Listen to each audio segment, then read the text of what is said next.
A potential recession is on the way right now, and even though the USA is not in a recession based on the definition of what a recession is, the effects has already been taken place. The definition of a recession is when the economy shrinks for over 2 quarters. 2 quarters means 6 months in a single year. And that means that businesses make and sell lesser stuff overall for over 2 quarters. Now that's the definition of recession. However, even though the definition of recession is that, the effects of a pre-recession is still there, and I feel like people are already starting to feel it. The chances of having an actual recession in the next 12 months is very much possible, and it's all because of what happens in the past few weeks, right? Most experts actually put the chances of having a recession this year around 30 to 50%. And I feel like 30 to 50% is actually way higher than what people are comfortable with. Of course, people are more comfortable with having the chance of no recession, right? So now naturally everyone will be asking, how did we get here? How did we just get to this point in just a matter of weeks, right? The big reason why is because of the fighting between US and Iran in the Middle East, and the conflict pushed oil prices up really fast. I know I've talked about oil prices many times, and I've talked about this part where they fought many times as well. But the thing is, the prices of oil is swinging around $100 per barrel or higher. So higher oil costs actually makes taxes more expensive on everyone. Surprise taxes, right, is what they call. Gas, shipping, groceries, they get exponentially more expensive because oil is the source of how they export these things, right? And because the people that sell this oil, they don't want to be the one that is taking the burden of these extra costs. So what they're going to do is that they're going to charge more, so the ones that actually get the burden is the ones that is paying for the retail prices. And also, of course, sometimes if the government wants to subsidize. However, the problem is that when these people actually get to feel the inflation, because clearly it has the prices is inflated, right? But how does this relate to recession is an indirect relation, however it is correlated. So what happens is that people will have to pay more for things, and this happens so suddenly so that the economy didn't even have time to adapt, right? People didn't have time to adapt to higher prices. So they are forced to adapt the fastest way possible, which is to cut spending.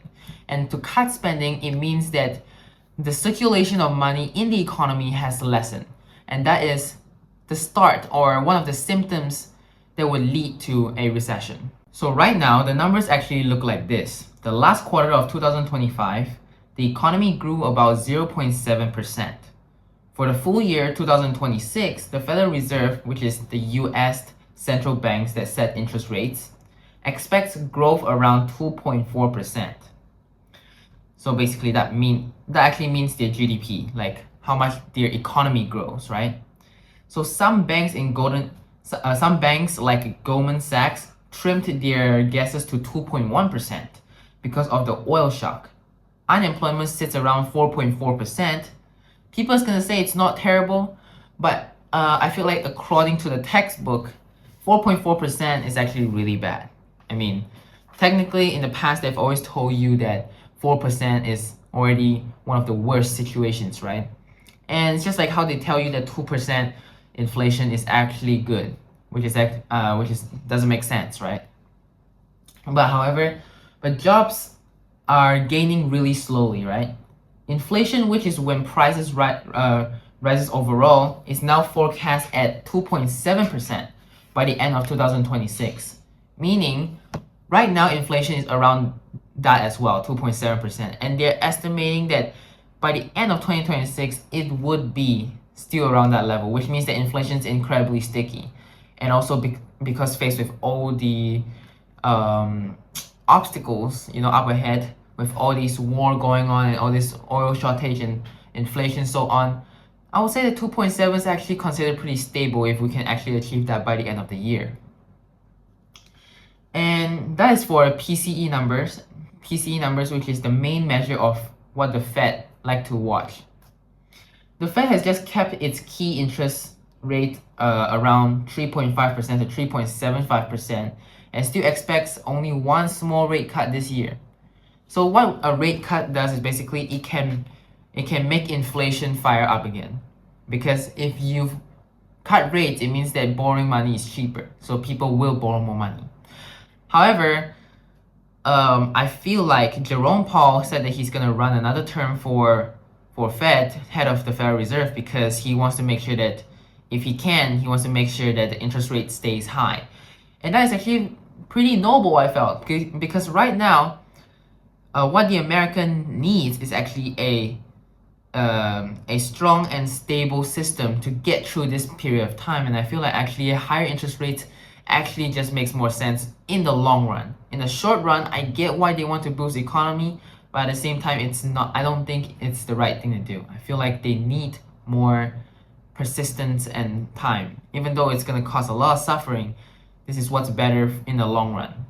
Because 4.4% unemployment rate is already ridiculously bad, but they still need it. So now to put it in simple terms, how this affects the economy is basically higher oil and inflation makes everything more expensive for families and companies. So people would spend less on fun stuff and general spending. Business will slow down hiring, growth gets weaker. It is called a supply shock, like hitting a gas on a brake at the same time. Basically, it's really bad because inflation is going really hard, but at the same time, people are pulling back really hard. That's what I'm trying to say. So far, the economy is still okay because AI spending and strong consumer saving are helping. However, the risk is still clearly really high because the situation appears to be far worse than what most people are able to prepare for. So what is going to happen next in the economy? I'm going to tell you exactly what these analysts has to say. Most analysts say that based on the most likely path that could happen is still a soft landing. Whether you believe that is up to you, because I think you can make your own predictions on that. But however, they say that the most likely path is still a soft landing, which is about 60 to 70% chance we avoid a recession, is because they say if the fighting ends quickly.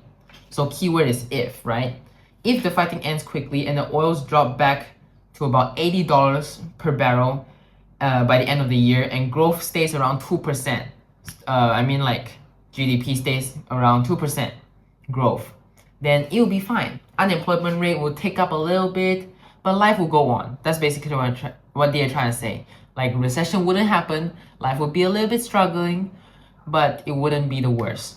However, this if is a strong word, right? If they stop fighting. And Trump is always trying to say that they're going to stop fighting soon and everything's going to end really quickly. So I guess that's where they get it from. But whether you believe what Trump is actually saying is another thing, because he can control the US with his mouth. However, I'm not going to get too politic, but I'm just going to say that having an actual war, that's a completely different scenario. It's unpredictable what's going to happen next, truly. So, but the second probability is that, but if the war drags on and oil price stays really high because they can't use that river in the Middle East to transport oil, then the chances of a mild recession in the second half of 2026 instantly jumps to 50%. Well, 50% is already way too uncomfortable for most people. Plus, you have to remember the definition of a recession is that it happens over a time period of more than 2 quarters in a single year, right? Which means that 50% most likely means that we're already in the zone, but we haven't got to the 2 quarters mark yet, if you know what I mean. So Goldman Sachs now says that there's a 30% chance that could happen. And Moody's Analytics is at 48.6%. And it says that it could cross 50% really fast if this war and crisis continue to be dragged longer. EY Parthenon puts it at 40%. Predictions market like Poly Market sits around 29 to 36%, which I guess is much lower than others. I feel like everyone have their own predictions, and I think you can also have your own predictions as well. If you do, please comment down below. In my opinion, I think it's very unpredictable because an actual war is very hard to predict. But in the most cases, if these are actually the scenarios that come out, these both would be pretty true in both sides, I would say. Unless they do something to the economy, like cutting the interest rates intensively, for example. So what the experts online agree on is that this is not the time to panic. The US economy has been tough and resilient, I guess, but it has been, as in past tense. That's what they're saying, but I feel like this is exactly the turning point. But oil and war are the main things to watch out for the next few months or two. Definitely keep out on the news. Watch whether Iran is backing down.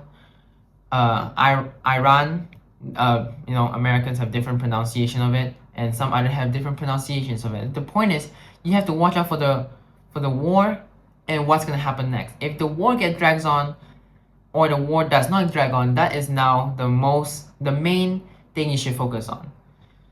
Because this would strongly affect the oil price. This would strongly affect inflation, basically. It would also strongly affect unemployment rate, even though you don't think so, probably because you feel like you cannot feel the relation, but it's actually related, because when prices are more expensive, people save more, and that just causes recession. The thing is, the world right now is facing more like a stagflation, a pending stagflation. Like I said, stagflation is basically a recession plus inflation. However, in this video, I just want to explain to you how the recession part is going to happen, right? Basically, if you are looking to be getting through this crisis carefully, I suggest you to look into assets, right? Look into assets and see where you can preserve your money, because clearly the economy is unstable right now. So the only thing you can run to is a reliable source to preserve your money. And also, easier said than done, increase your income. Well, I don't know if you enjoyed this video with me, because I personally, I find it pretty interesting to learn all about this by myself. And I feel like if you want to join me in this journey, please like and subscribe. And this is all from me today. I hope you enjoyed this video. If you did, comment down below your favorite part, or comment down below something you wish I will talk about, or you want to tell me about, or share your opinion. Please do that. And I hope to see you in the next one. Bye.